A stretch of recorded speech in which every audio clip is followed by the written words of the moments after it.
Ryan had always been the careful type. You know, the kind of person who plans everything, keeps his life organized, and doesn't like surprises. At 32 years old, he worked as a software developer in Portland. His days were simple and predictable.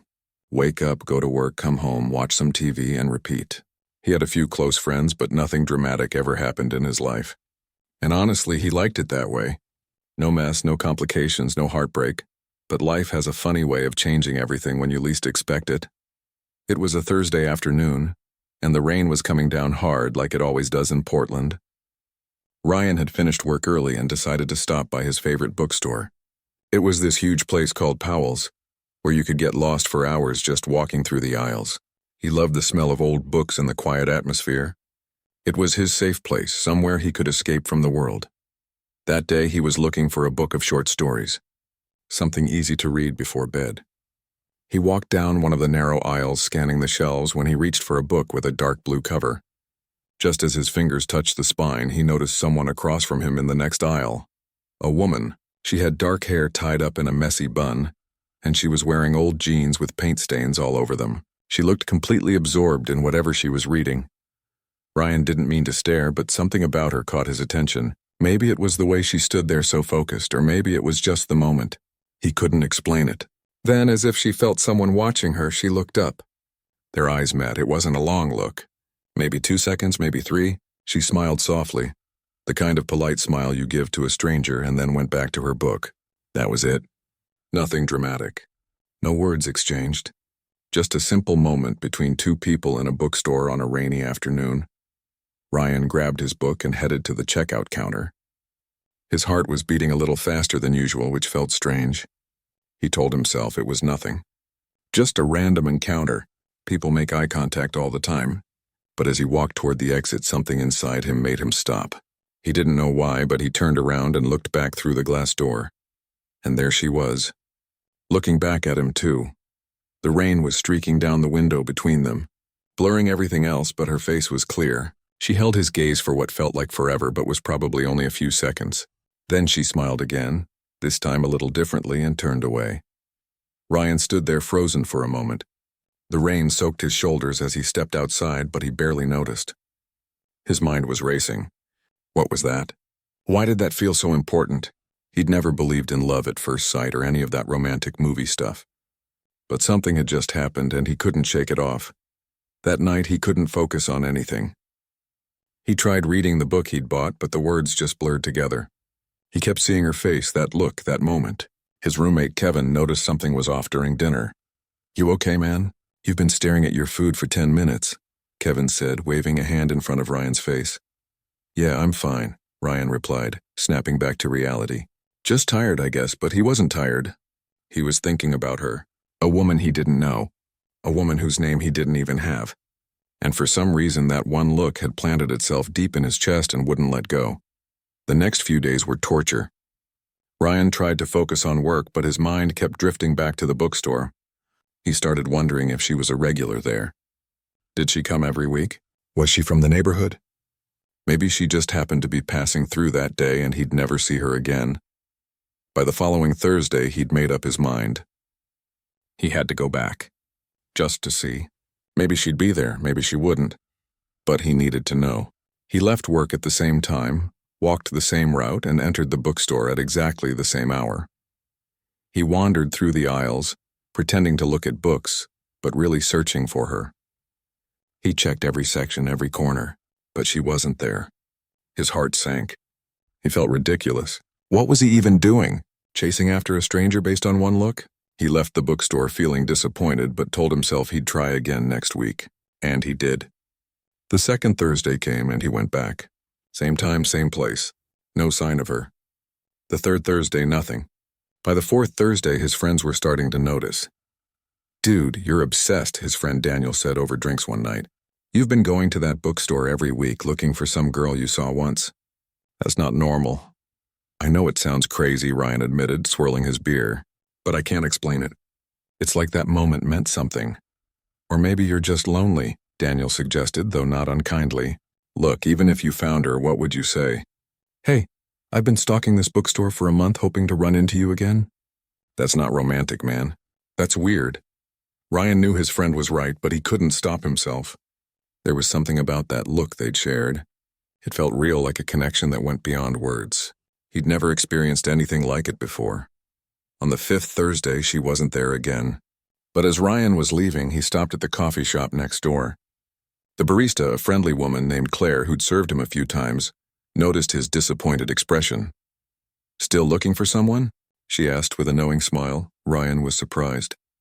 "How did you know?" "You've been coming in here every Thursday for the past month with the same sad puppy look," Claire laughed. "Plus, you always glance toward the bookstore. Not hard to figure out." Ryan felt his face turn red. "That obvious, huh?" "Pretty much," Claire said, pouring his coffee. "But hey, if it helps, there's a woman who matches your description. Dark hair, paint-stained clothes, always reading. I've seen her around. She's a local artist, I think. Sells her paintings at the Saturday market sometimes." Ryan's heart jumped. "Really? The Saturday market?" "Yep, I can't promise she'll be there this weekend, but it's worth a shot," Claire said, handing him his cup. "Good luck, stalker boy." Ryan laughed despite himself. That night he lay in bed staring at the ceiling, his mind racing. Should he really go to the market? Was this crossing a line from interested to creepy? He barely knew anything about this woman. She could be married. She could have a boyfriend. She might not even remember him, but then he remembered that look, the way she'd turned back and held his gaze through the rain-streaked window. That wasn't nothing. He was sure of it. Friday dragged by slower than any day in his life. Ryan tried to distract himself with work, with TV, with anything, but all he could think about was Saturday. Finally, when Saturday morning came, he woke up early, his stomach full of butterflies. He got dressed, grabbed his jacket, and headed to the market. The farmer's market was crowded and loud, full of people buying fresh vegetables, homemade bread, and handmade crafts. Ryan walked slowly through the rows of stalls, his eyes scanning every booth. He felt nervous, more nervous than he'd felt about anything in years. What if she wasn't here? What if she was here but didn't want to talk to him? And then about halfway through the market, he saw her. Ryan's heart stopped for a moment when he spotted her booth. There she was, the woman from the bookstore, standing behind a table covered with paintings. She was talking to a customer, her hands moving as she explained something about one of her pieces. She looked even more beautiful in the daylight. Her dark hair was down today, falling over her shoulders, and she wore a simple white shirt and jeans. The same energy he'd felt in the bookstore came rushing back, but this time it was mixed with pure nervousness. He hung back, pretending to look at a nearby booth selling handmade soaps. His hands were sweating. What was his plan exactly? Walk up and say what? "Hi, I've been looking for you for 5 weeks because we made eye contact once." That sounded insane even in his own head. While he was lost in thought, the customer at her booth left, and suddenly she looked up. Her eyes landed directly on him. Ryan's stomach dropped. For a second, neither of them moved. Then her expression changed from confusion to recognition, and something else he couldn't quite read. Surprise, maybe? Or concern? She tilted her head slightly and said, "You." Ryan felt his face go hot. He walked over slowly, trying to appear casual but probably failing miserably. "Hi," he managed to say. "Yeah, me. From the bookstore." "I know," she said, and there was a small smile playing at the corner of her mouth. "You're the guy who kept coming back every Thursday." Ryan's eyes widened. "You noticed?" "Of course I noticed," she said, crossing her arms, but not in an unfriendly way. "It's a big bookstore, but not that big. I saw you the second week and the third week and the fourth. You weren't exactly subtle." Ryan wanted to disappear into the ground. "I'm so sorry. That must have seemed really creepy. I don't know. I wanted to see you again." She studied him for a moment, and he couldn't tell if she was about to tell him to leave or burst out laughing. Finally, she said, "It was a little creepy, yeah, but also kind of sweet, I guess. Most people would have just forgotten and moved on." "I tried," Ryan admitted. "Believe me, I tried. My friends think I'm crazy." "They might be right," she said, but her smile grew a bit wider. "I'm Sophia, by the way." "Ryan," he said, feeling like he could breathe again. "And I promise I'm not a stalker. I know how this looks, but I've never done anything like this before. That moment in the bookstore it stayed with me." Sophia looked down at her paintings for a moment, then back at him. "It stayed with me too," she said quietly. "That's why I noticed you coming back. I actually thought about going up to you the third week, but then I chickened out." Why? Ryan asked, genuinely curious. Because life's complicated, Sophia said with a slight shrug. And I've learned that sometimes the fantasy of a moment is better than the reality. Once you start talking, once you get to know someone, the magic disappears. Or maybe it becomes something real, Ryan suggested. Sophia laughed softly. You're an optimist. I can tell. They stood there for a moment, just looking at each other while the market bustled around them. A woman with a stroller passed by. Someone was playing guitar somewhere nearby. The smell of fresh bread and coffee filled the air. But Ryan only noticed Sophia. Can I look at your paintings? He asked, trying to change the subject and ease the tension. Sure, she said, gesturing to her table. That's why I'm here, after all. Ryan walked around the booth and started really looking at her work. Most of the paintings were landscapes, beautiful scenes of mountains and forests and rivers. But there were also some abstract pieces that seemed to capture feelings rather than places. Swirls of blue and gray that felt like sadness, bright reds and oranges that felt like anger or passion, dark purples and blacks that felt like loneliness. These are incredible, Ryan said, and he meant it. He wasn't just trying to flatter her. You're really talented. Thanks, Sophia said, and he could tell she appreciated the compliment. Painting is how I process things. It's cheaper than therapy. Ryan picked up a small canvas that showed a rainy street with blurred lights reflecting on wet pavement. It reminded him of the day they'd first seen each other. How much for this one? You don't have to buy something, Sophia said quickly. I know I don't have to. I want to, Ryan replied. Besides, I need art for my apartment. My roommate says my walls are too bare. Sophia named a price and Ryan paid without hesitation. As she wrapped the painting in brown paper, she said, So what now? What do you mean? Ryan asked. I mean, you found me. You bought a painting. Is this where the story ends? Sophia asked, and there was something vulnerable in her voice. Ryan took a deep breath. This was the moment. He could play it safe, say goodbye, and keep that perfect memory of their first look. Or he could take a chance. I was hoping we could get coffee, he said. Just coffee. No pressure, no expectations, just two people talking. Sophia bit her lip, considering. I don't usually do this, she said. Meet random guys, I mean. I'm not random, Ryan said with a smile. We've made eye contact. That's practically a relationship by some standards. That made her laugh, a real genuine laugh that lit up her whole face. Okay, she said, coffee. But I can't leave the booth until 4 o'clock. I'll wait, Ryan said immediately. I've waited 5 weeks. I can wait a few more hours, and he did. Ryan spent the rest of the afternoon wandering the market, but always circling back to Sophia's booth. He brought her a coffee around 2 o'clock, which made her smile. They talked in bits and pieces between customers. He learned she'd been painting since she was a kid, that she had a small studio downtown, and that she taught art classes twice a week to make extra money. When 4 o'clock finally arrived and Sophia started packing up her booth, Ryan helped her carry her paintings to her car. Then they walked to a small cafe nearby, found a quiet corner table and ordered coffee. That 20 minutes turned into an hour.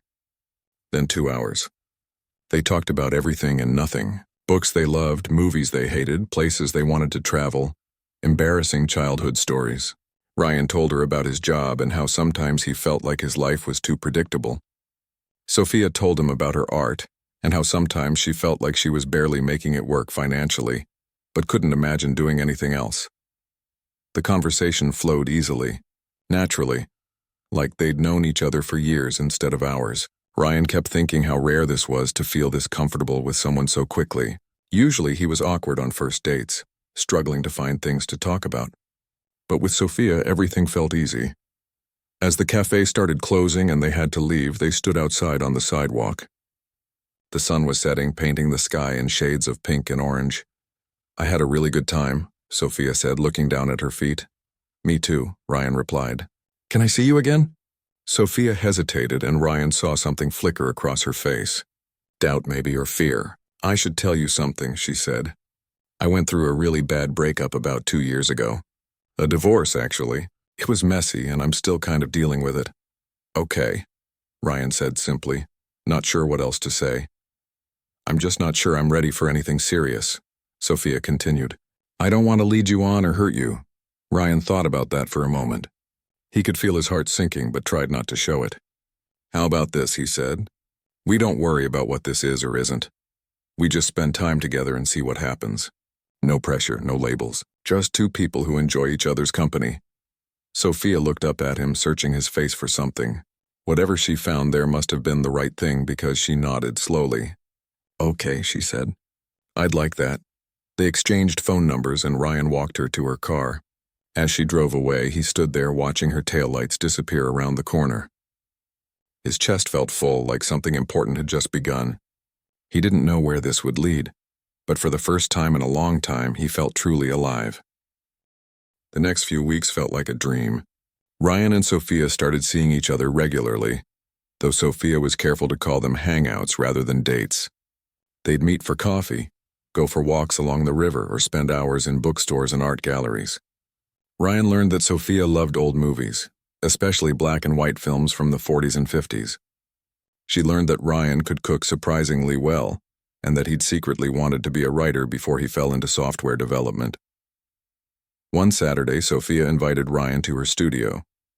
It was a small space in an old building downtown, filled with natural light from huge windows. Canvases lined the walls in various stages of completion. The smell of paint and turpentine filled the air. It was messy and chaotic and completely her. This is where the magic happens, she said, spreading her arms wide. Ryan walked around slowly, taking it all in. He stopped in front of a large, unfinished painting of a forest at twilight. The trees were dark silhouettes against a deep blue sky, and there was something haunting about it. This one's different from your others, he observed. Yeah, Sophia said, coming to stand next to him. I started it right after my divorce was finalized. I was in a dark place back then. Sometimes I think about finishing it, but I don't know how it should end. Maybe it's not supposed to end, Ryan suggested. Maybe it's just supposed to be. Sophia looked at him with those dark eyes that had first captured him in the bookstore. You always know the right thing to say. Not always, Ryan said with a smile. You should hear me try to explain coding to my mom. That made her laugh, and the heavy moment passed. She showed him some of her older work, pieces she'd created in college and some more recent experimental stuff. Then she handed him a brush. Your turn, she said. Oh no, Ryan said, backing away. I can't paint. I can barely draw stick figures. Everyone can paint, Sophia insisted. It's not about being good. It's about expressing something. Come on, I'll help you. She set up a small canvas and gave him a few basic colors.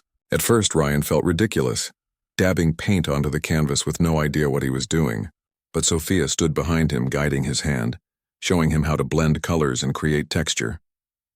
Her presence was warm and comfortable, and slowly Ryan started to relax into it. What he created was definitely not good by any artistic standard, but it was something. A messy abstract of blues and greens that vaguely resembled water or sky, or maybe both, see? Sophia said, stepping back to look at it. You're a natural. You're a liar, Ryan replied, but he was smiling. But I appreciate the encouragement. As weeks turned into months, their connection deepened. Ryan introduced Sophia to his friends, and despite their initial skepticism, they liked her immediately. She was funny and easy to talk to, and she didn't mind when they teased Ryan about his month-long bookstore search. Sophia was slower to introduce Ryan to her world. She had a few close friends, other artists mostly, but she kept them separate at first. Ryan didn't push. He understood she needed to move at her own pace. They fell into comfortable routines. Sunday morning hikes became their thing. They'd wake up early, drive to different trails around Portland, and spend hours walking through forests and along mountain paths. Sophia would point out interesting trees or rock formations, seeing beauty in things Ryan would have walked right past.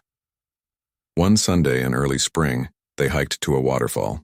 The trail was muddy from recent rain, and the waterfall was fuller than usual, crashing down into a pool surrounded by ferns and moss-covered rocks. They sat on a log to rest, sharing a thermos of hot chocolate. Can I ask you something? Ryan said. Sure, Sophia replied, taking a sip from the thermos cap. Do you ever think about the future? About what you want? Sophia was quiet for a long moment, watching the water fall. I used to think about it all the time, she said finally. When I was married, I had this whole plan. We'd buy a house, have kids, grow old together. All the standard stuff. Then it all fell apart and I realized plans don't mean much. So now you don't plan at all? Ryan asked. Now I just try to be present, Sophia said. I try to appreciate what I have right now instead of worrying about what comes next. Ryan nodded, understanding but also feeling a small ache in his chest. He was falling in love with her. He'd known it for weeks but hadn't said it. Part of him wanted to tell her how he felt, wanted to ask where this was going. But another part of him was afraid of pushing her away. That makes sense, he said instead. Sophia turned to look at him, and there was something in her expression he couldn't quite read. Ryan, I really care about you, she said. You know that, right? I know, he said, his heart beating faster. I just need you to be patient with me, she continued. I'm trying. I really am. I'm not going anywhere, Ryan assured her, taking her hand. Take all the time you need. But things were about to get complicated in ways neither of them expected. It started the following week when Ryan and Sophia went to an art exhibition at a local gallery. One of Sophia's pieces was being displayed, and she was excited to show Ryan. They walked through the gallery looking at different works, and Sophia introduced him to some of her artist friends. They were standing in front of Sophia's painting, a beautiful landscape of the Oregon coast, when a man's voice cut through the conversation. Sophia. Ryan felt Sophia's entire body tense beside him. He turned to see a tall man with sandy hair and an expensive-looking jacket walking toward them. The man's face was familiar somehow, though Ryan couldn't place it. Brett, Sophia said, and her voice had gone cold. This was her ex-husband. Ryan knew it immediately from the way she'd said his name, from the way she'd instinctively moved closer to Ryan.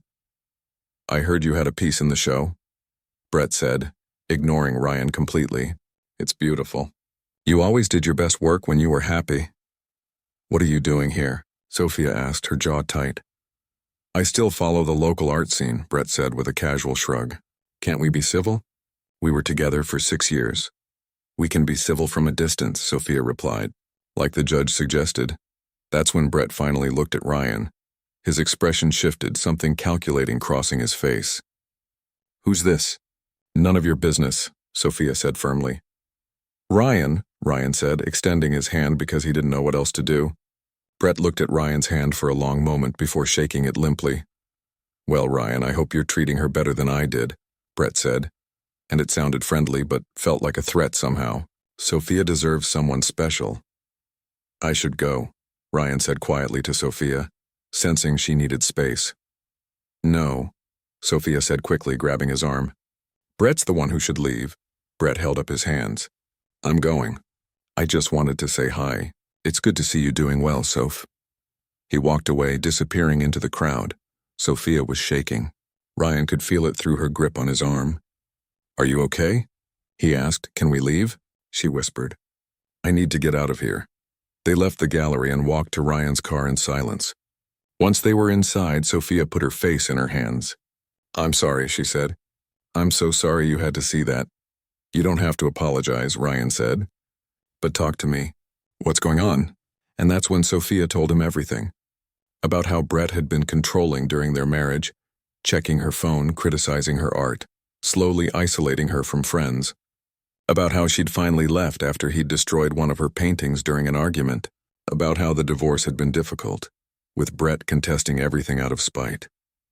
About how she'd been rebuilding her life piece by piece for 2 years. He still tries to contact me sometimes, Sophia said, wiping her eyes. Emails, texts, showing up at places. He says he's changed, that he wants another chance. But I know he hasn't changed. People like Brett don't change. Ryan felt anger rising in his chest, but he pushed it down.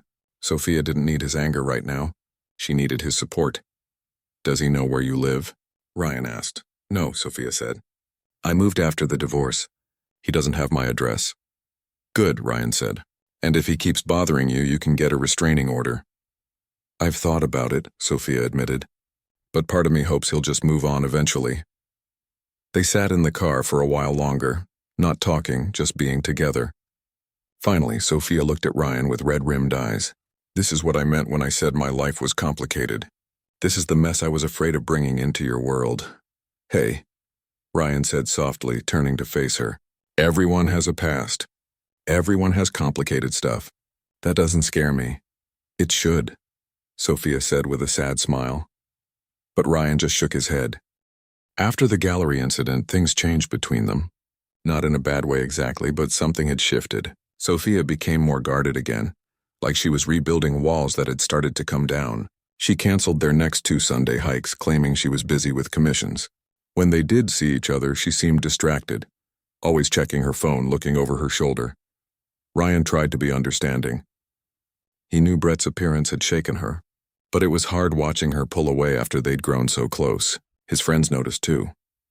Maybe you should give her some space, Kevin suggested one evening while they were making dinner. Let her come to you when she's ready.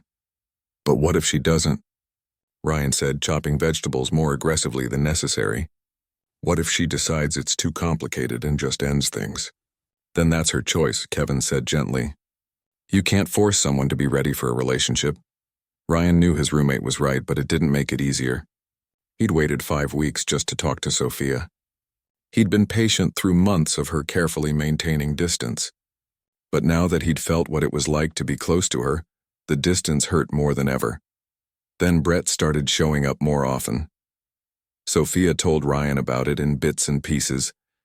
Brett had been at the coffee shop where she taught her Tuesday art class. He'd walked past her studio twice in 1 week. He'd sent her a long email apologizing for everything and begging for another chance. It's like he sensed I was moving on, and now he can't handle it, Sophia said during one of their phone calls. She'd called Ryan late at night, her voice tired and stressed. He always did this. Whenever I started to find my own happiness, he'd find a way to pull me back. Have you thought more about the restraining order? Ryan asked. Yeah, Sophia sighed. I've been documenting everything. My lawyer says I have enough for a case if I want to pursue it. You should, Ryan said firmly. This isn't okay. He can't just harass you. I know, Sophia said. I'm just tired, you know? Tired of fighting, tired of dealing with him. Part of me wonders if it would be easier to just move away and start over somewhere new. Ryan's heart clenched at that. Where would you go? I don't know. Maybe Seattle, or maybe somewhere completely different like New Mexico or Colorado, somewhere he can't find me. They were both quiet for a moment. Ryan wanted to say don't go, but knew he didn't have that right. They weren't officially together. They'd never defined what they were to each other. Can I see you tomorrow? Ryan asked instead.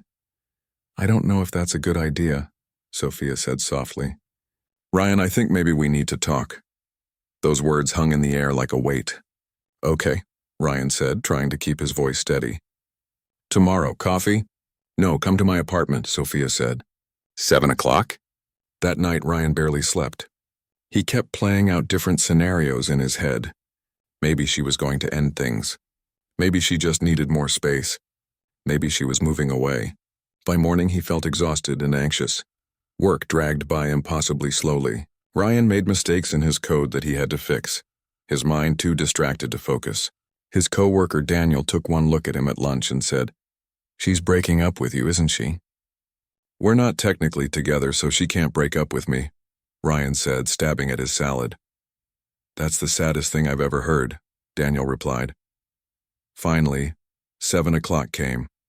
Ryan drove to Sophia's apartment, which was in an older building in a quiet neighborhood. She'd only had him over once before.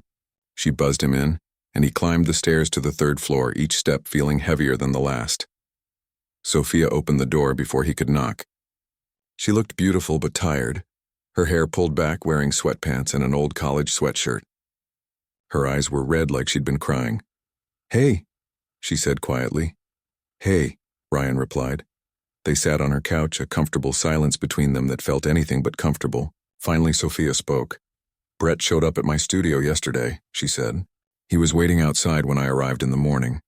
Ryan felt anger flash through him. What did he do? He wanted to talk.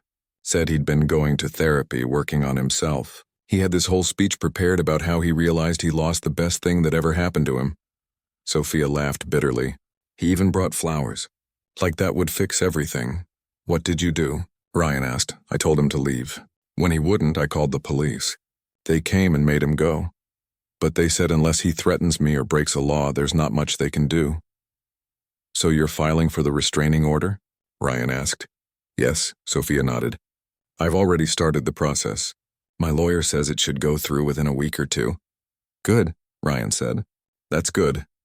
Sophia turned to face him, pulling her knees up to her chest. But that's not what I needed to talk to you about. Ryan's stomach dropped. Okay. I care about you so much, Ryan, Sophia said, and tears started rolling down her cheeks. These past few months with you have been some of the happiest I've had in years. You make me laugh. You make me feel safe. You've been so patient and understanding with all my baggage. I hear a but coming, Ryan said, his voice barely above a whisper. But I'm not fair to you, Sophia continued. I'm bringing all this chaos into your life. Brett showing up, my past constantly hanging over us, me not being able to fully commit because I'm still healing. You deserve someone who can give you all of themselves, and I'm not there yet. I don't care about that, Ryan said. I know what I signed up for. But I care, Sophia said firmly. I care about you too much to keep dragging you through my mess. You're this good, stable person with a nice life, and I'm this broken artist with a crazy ex-husband. It's not fair to you. So what are you saying? Ryan asked, even though he already knew. I think I need to step back, Sophia said, wiping her eyes. I need to deal with Brett and the restraining order and my own healing without involving you in it. I need to figure out my life. Ryan felt like someone had punched him in the chest. For how long? I don't know, Sophia admitted. Maybe a few months. Maybe longer. I just know that right now I'm not in a place where I can be what you need. What I need is you, Ryan said, his own eyes starting to burn with tears. That's all I've needed since the day I saw you in that bookstore. I know, Sophia whispered. And that makes this so much harder. They sat there for a long time, neither knowing what to say. Finally, Ryan stood up. He felt numb, like this wasn't really happening. I should go, he said. Sophia stood too, wrapping her arms around herself. Ryan, I'm so sorry. He walked to the door, then turned back. She was standing there in the middle of her living room, tears streaming down her face, looking as broken as he felt. That day in the bookstore, Ryan said, when you looked back at me through the window, did that mean something to you? Was that real? Yes, Sophia said without hesitation. It was the most real thing I'd felt in years. Then fight for it, Ryan said. Fight for us. I am fighting, Sophia said. That's what this is. I'm fighting to become the person who can be with you the way you deserve. Ryan nodded slowly. He wanted to say more, wanted to beg her to reconsider, wanted to tell her he loved her. But the words stuck in his throat. Instead, he just said, Goodbye, Sophia. Goodbye, Ryan. He walked down the stairs and out to his car. It wasn't until he was driving home that the tears finally came. He pulled over into a parking lot and just sat there crying for the first time in years. He'd found something special, something rare, and now it was gone. That night, Ryan drove home in a blur. Everything felt surreal, like he was moving through water. When he got to his apartment, Kevin took one look at him and didn't ask questions. He just grabbed 2 beers from the fridge and sat with Ryan on the couch. You want to talk about it? Kevin asked after a while. She ended things, Ryan said simply. Or whatever we had, she ended it. I'm sorry, man, Kevin said. The worst part is that I understand why, Ryan continued. She's dealing with so much, and I get that she needs space. But it still hurts like crazy. Over the next few weeks, Ryan tried to move on. He threw himself into work, picking up extra projects and staying late at the office. He started going to the gym more, running until his lungs burned and his legs ached. Anything to avoid thinking about Sophia. His friends tried to help. Daniel set him up on a blind date with a friend of his girlfriend. She was nice, pretty, worked in marketing. They had dinner, talked about normal things, laughed at appropriate times. But when she smiled at him across the table, Ryan didn't feel anything. No spark, no connection. Just emptiness. Sorry, he told Daniel the next day. I tried, but I'm not ready. It's only been 3 weeks, Daniel said. Give yourself time. But time didn't seem to help. 6 months passed like a long gray winter. Ryan went through the motions of his life but felt disconnected from everything. He stopped going to Powell's bookstore because it reminded him too much of Sophia. He avoided the Saturday market. He even took down the small painting he'd bought from her that first day because looking at it hurt too much. His work started to suffer. His boss noticed during their quarterly review that Ryan seemed distracted and unmotivated. Ryan promised to do better but couldn't seem to find the energy to care. You need to snap out of this, Kevin said one night after finding Ryan staring blankly at the TV for the 3rd night in a row. I know you miss her, but you can't keep living like this. I'm fine, Ryan said automatically. You're not fine, Kevin insisted. You've been miserable for 6 months. Maybe it's time to actually move on. Delete her number, block her on social media, whatever you need to do. I can't, Ryan admitted. What if she reaches out? She's not going to reach out, Kevin said more gently this time. I'm sorry, but you need to accept that. Maybe Kevin was right. Maybe he was holding on to something that was never going to happen. Ryan had even been offered a job in Seattle, a good position with better pay. Part of him thought maybe a fresh start in a new city was exactly what he needed. He was seriously considering the offer when something happened that changed everything. It was a cold evening in early November, almost a year since that first day at the bookstore. Ryan was at home, making dinner and listening to a podcast, trying to keep his mind occupied. Then his doorbell rang. He wasn't expecting anyone. Kevin was out with friends. Ryan walked to the door and looked through the peephole. His heart stopped. Sophia was standing in the hallway. For a moment, Ryan just stood there, frozen. Was he imagining this? But no, she was really there. He could see her shifting her weight from foot to foot, looking nervous. She had cut her hair shorter, and she looked different somehow. Older, maybe. Or just more tired. Ryan opened the door. They stared at each other for a long moment. Sophia looked like she was about to cry. Her eyes were red and her hands were shaking slightly. Hi, she said finally, her voice barely above a whisper. Hi, Ryan managed to reply. Can I come in? Sophia asked. I know I don't have any right to show up like this. You probably hate me, but I need to talk to you. Ryan stepped aside and Sophia walked into his apartment. She looked around, taking in the space she'd only been to once before. Ryan's heart was pounding so hard he thought it might explode. Do you want some tea or coffee or something? Ryan asked, falling back on politeness because he didn't know what else to do. No, I'm okay, Sophia said. She wrapped her arms around herself like she was cold, even though the apartment was warm. I should probably just say what I came to say before I lose my nerve. Okay, Ryan said, sitting down on the edge of the couch. Sophia stayed standing, pacing slightly. After we stopped seeing each other, I did exactly what I said I would. I got the restraining order against Brett. It took a while and he fought it, but it finally went through about 4 months ago. I also started seeing a therapist, twice a week at first, now once a week. I've been working through everything from my marriage and the divorce and why I kept letting Brett have power over me. Ryan listened, not interrupting, just letting her talk. It was hard, Sophia continued. Really hard. There were days I almost called you 100 times, days when I wanted to give up on the whole process and just say it wasn't worth it. But I kept going because I had to. Not for you, not for any future relationship, but for myself. I needed to heal. I'm glad you did, Ryan said sincerely. Sophia finally stopped pacing and looked at him. The thing is, through all of that work, through all the therapy and self-reflection, you were always there. In my thoughts, in my heart. I thought about you every single day for 6 months. I kept thinking about that look we shared in the bookstore, the one that started all of this. And I realized something. What? Ryan asked, his voice rough with emotion. Some moments change everything, Sophia said. That moment between us was real. It was important. And I was so scared of messing it up that I pushed you away. But the whole time I was trying to heal and move forward, all I wanted was to be moving toward you. Tears were streaming down Ryan's face now, and he didn't bother to wipe them away. Why now, he asked. Why 6 months? Because I had to be sure, Sophia said, tears in her own eyes. I had to do the work and know that I was coming to you whole, not broken. I had to be certain that I could be the partner you deserve.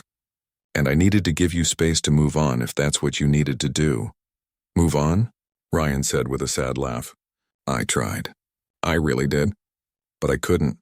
You've been with me every day too. Sophia crossed the room and sat down next to him on the couch. I don't know if you've met someone else. I don't know if you still feel the same way. I don't even know if you want to see me. But I had to come here and tell you that I'm sorry. I'm sorry for pushing you away when all you did was care about me. I'm sorry for making you wait, and I'm sorry if I'm too late. Ryan looked at her, really looked at her, and saw someone different from the woman who had pushed him away 6 months ago. She looked stronger somehow, more settled in herself. The fear that had always lurked in her eyes was gone, replaced by something calmer. You're not too late, Ryan said quietly. Sophia's breath caught. I'm not? I've been waiting for you, Ryan said. Not because I was stuck or couldn't move on, but because what we had, what we started to build, was worth waiting for. That moment in the bookstore was real. Everything that came after was real. And I knew, even when you walked away, that our story wasn't finished. Sophia started crying harder, and Ryan reached out to take her hand. It felt exactly like he remembered, familiar and right. I don't know if you've moved on, Sophia said through her tears. If you've met someone or if you've just moved past all this. There's been no one else, Ryan said honestly. I tried going on one date and it felt wrong because she wasn't you. I've gotten job offers in other cities, and I couldn't take them because some part of me hoped you might come back. My friends think I'm crazy, and maybe I am, but that look you gave me through the rain that day, it stayed with me, and I realized I didn't want to move on. I wanted to wait for you to find your way back. They sat there on the couch holding hands, both crying, and it felt like coming home. Finally, Sophia said, I'm not perfect. I'm still working through things. It's going to be a process. I know, Ryan said, and I'm not perfect either. We'll figure it out together. Together, Sophia repeated like she was testing the word. I like the sound of that. Ryan pulled her into a hug and they held each other for a long time. Neither of them spoke. They didn't need to. Everything they needed to say was in that embrace, in the fact that they'd found their way back to each other. When they finally pulled apart, Sophia wiped her eyes and laughed. I'm a mess, she said. You're beautiful, Ryan corrected. They talked for hours that night, catching up on the past 6 months. Sophia told him about her therapy sessions and the breakthroughs she'd had. She told him about new paintings she'd created and a gallery show she had coming up. She told him about Brett violating the restraining order once and getting arrested, which had finally scared him off for good. Ryan told her about his work and his friends' concern for him. He told her about the job offer in Seattle and how close he'd come to taking it. He told her about the day he'd almost thrown away her painting but couldn't bring himself to do it. I'm glad you kept it, Sophia said softly. I never could let you go, Ryan admitted. Not really. That probably sounds pathetic. It doesn't sound pathetic, Sophia said. It sounds like love. They both went quiet at that word. They'd never said it before, never put that label on what they felt, but now it hung in the air between them, true and undeniable. I love you, Ryan said, and it felt like the easiest thing he'd ever said. I have for a long time. I love you too, Sophia replied, and fresh tears rolled down her cheeks. I think I loved you from that first moment in the bookstore. It just took me a while to be brave enough to admit it. They kissed then, soft and gentle at first, then deeper, making up for 6 months of missing each other. When they finally pulled apart, both of them were smiling through their tears. So what happens now? Ryan asked. Now we start over, Sophia said. But better this time. No walls, no holding back. Just us being honest about what we want and what we need. I want you, Ryan said simply. That's all I've ever wanted. Then you have me, Sophia said. For real this time. No running away, no pushing you out. I'm all in. They spent the rest of the night talking and laughing and occasionally crying happy tears. When it got late, Ryan offered to drive Sophia home, but she asked if she could stay. I don't want this night to end, she said. I don't want to leave and wonder if this was all a dream. It's not a dream, Ryan assured her. I'm not going anywhere and neither are you. They fell asleep on the couch together, wrapped in each other's arms, and for the first time in 6 months, Ryan slept peacefully. The next morning, they woke up to sunlight streaming through the windows. Sophia looked at Ryan and smiled. Hi, she said. Hi, he replied, still not quite believing she was really there. I should probably go home and change, Sophia said. But can I see you later? Maybe we